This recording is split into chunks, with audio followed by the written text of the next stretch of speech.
Voltamos aqui pela TV Horizonte. Lembrando que no dia 1º de junho nós vamos fazer um grande baile lá em Santo Antônio de Roça Grande para ajudar a festa de Santo Antônio que vai acontecer no dia 13, né? O dia de Santo Antônio. E você pode nos ajudar. E a Metropax está nos apoiando. 0800 726 0140. Fale com a Metropax.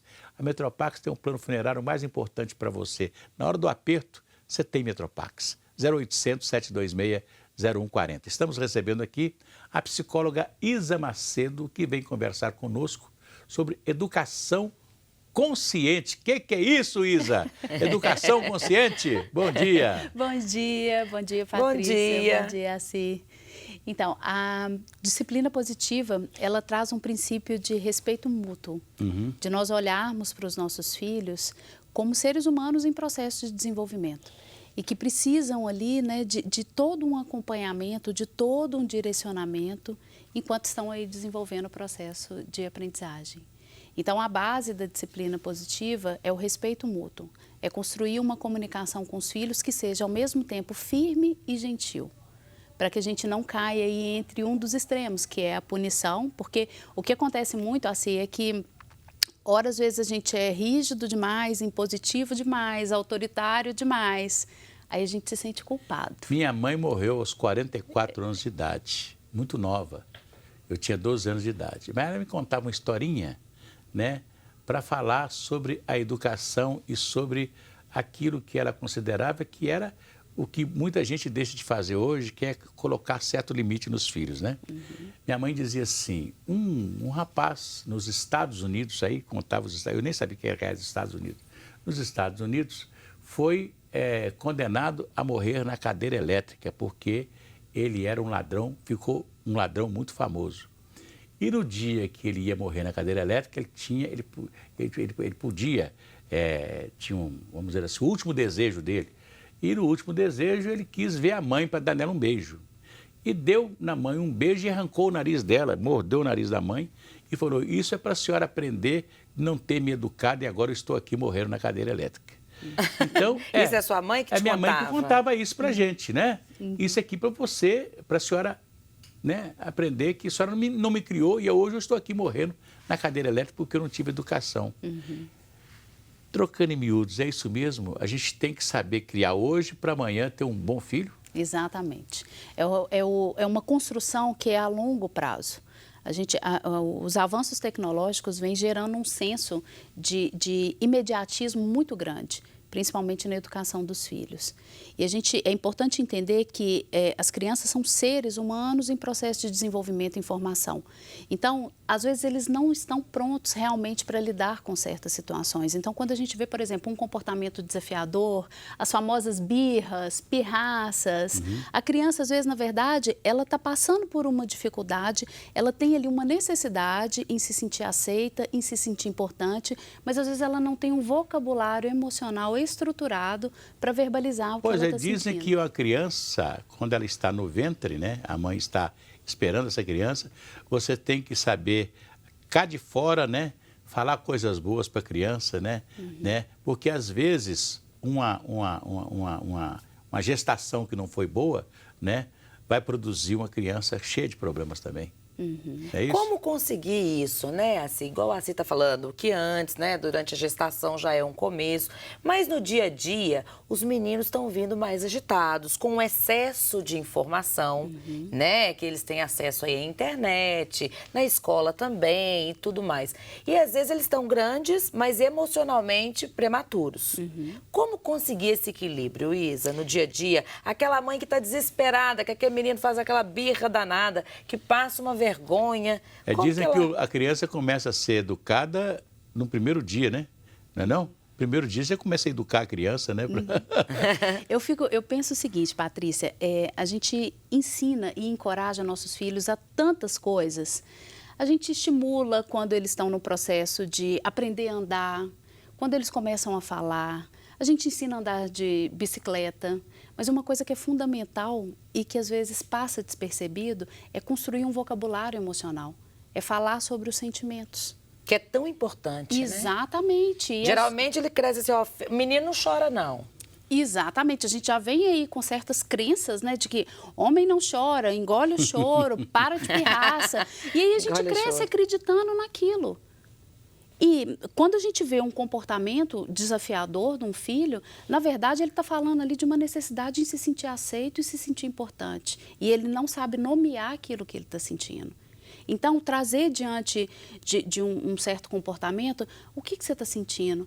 Será que você está se sentindo cansado? Será que você está frustrado porque às vezes você gostaria de brincar mais um pouco e é a hora de dormir?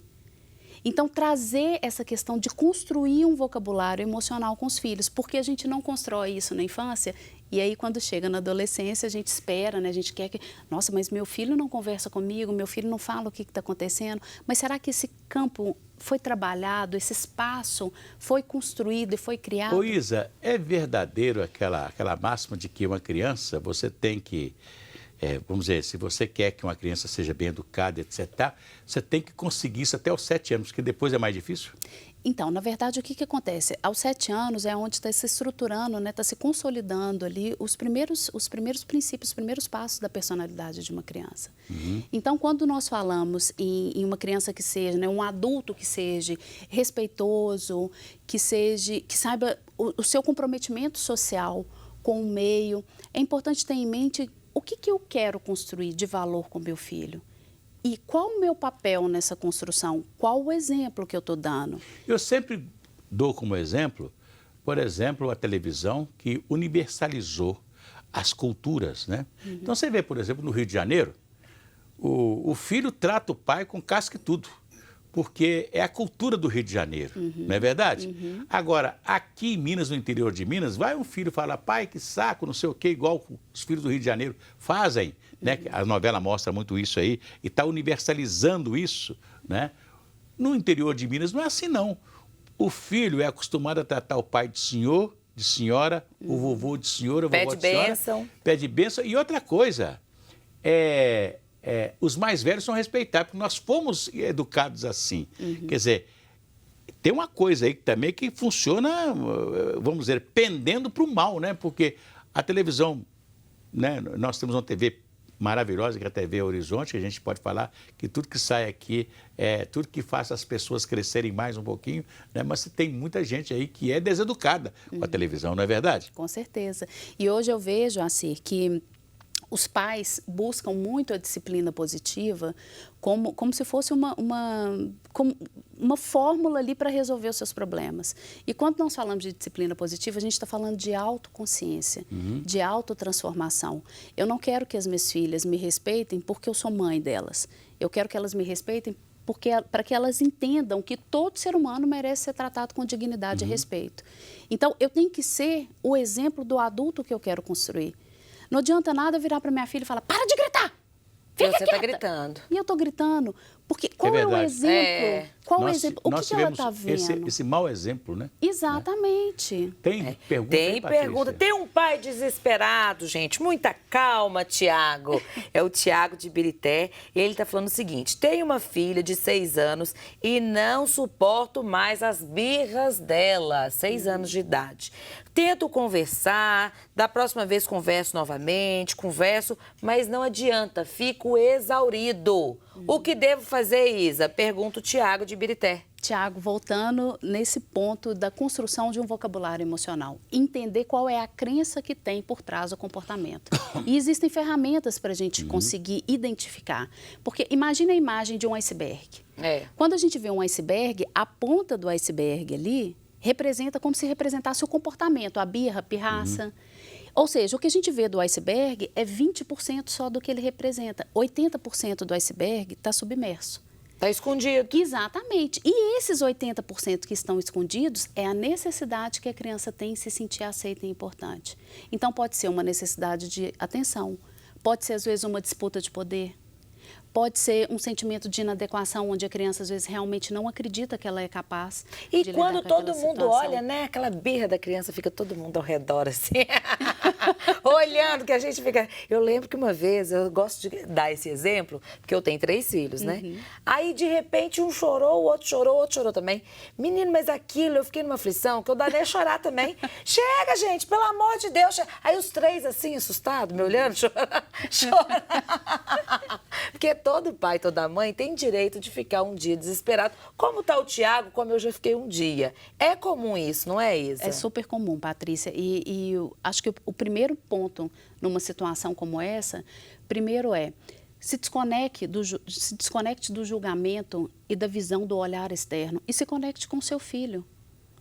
Conectar com a criança, né? Exatamente. Olho no olho. Calma, olho no olho, falar na altura da criança, procurar validar o sentimento, o que você está sentindo, como que eu posso te ajudar. Será que um abraço, a gente não tem noção da dimensão Do abraço, do abraço, o que o abraço fisiologicamente ele traz.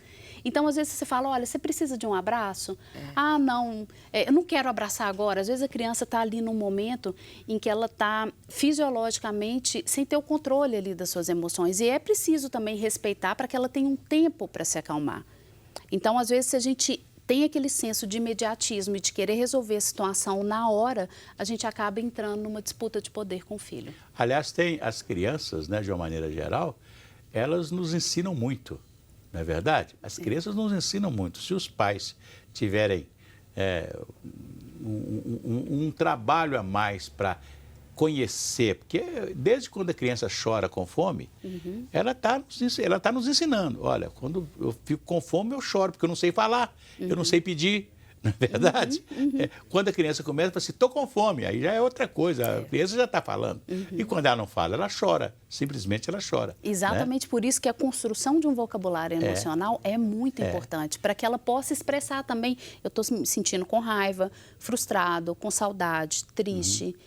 Então, quando você coloca essa questão de trazer esse vocabulário emocional, você está dando oportunidade para que o filho se expresse. Mais pergunta aí, Patrícia. Tem mais perguntas. Simone de Sete Lagoas, ela pergunta para a Isa, como lidar quando, no caso, a birra é de um adolescente de 14 anos? É a mesma questão. É a gente entender qual a necessidade que tem ali por trás daquele comportamento. Então, é importante que a gente tenha mais informações para conseguir dar uma direção mais adequada nesses casos. Tem muitas crianças e adolescentes procurando psicólogos, né, Assi? É verdade. A gente sempre recebe cartinha. No seu consultório lá, isso acontece muito? Você percebe que houve uma demanda, assim? Os pais estão sem tempo de lidar com os filhos? Eu, em consultório, hoje eu atendo mais os pais. Eu faço um trabalho primeiro de orientação aos pais e a partir desse trabalho de orientação com os pais, a gente identifica, né, e vai percebendo se é necessário envolver ou não a criança. Em alguns momentos, verdadeiramente sim, que às vezes o pai e a mãe precisam muito mais do psicólogo do que o filho. Né? O filho é produto deles, né? Ô, Tem mais Isa, pergunta. Mas agora acabou. Acabou? Filha. Acabou. Acabou, gente. Um abraço, então, para o Wagner de Sabará. É isso aí, Wagner, que tinha feito uma pergunta, mas vai ficar para a próxima oportunidade. A Isa vai voltar aqui, porque esse é um assunto prazer. que não se esgota, né, Isa? Com certeza. Você vai vir aqui, vai ser sempre temas fantásticos falando sobre a criação dos filhos. Eu quero agradecê-la pela presença. Obrigada. Né? Deixou aí o seu telefone. Né? Deixei. E a gente volta amanhã com a Patrícia, com outro convidado aqui pela TV Horizonte. Um abraço, um bom dia, até lá. Gratidão e alegria. Até amanhã.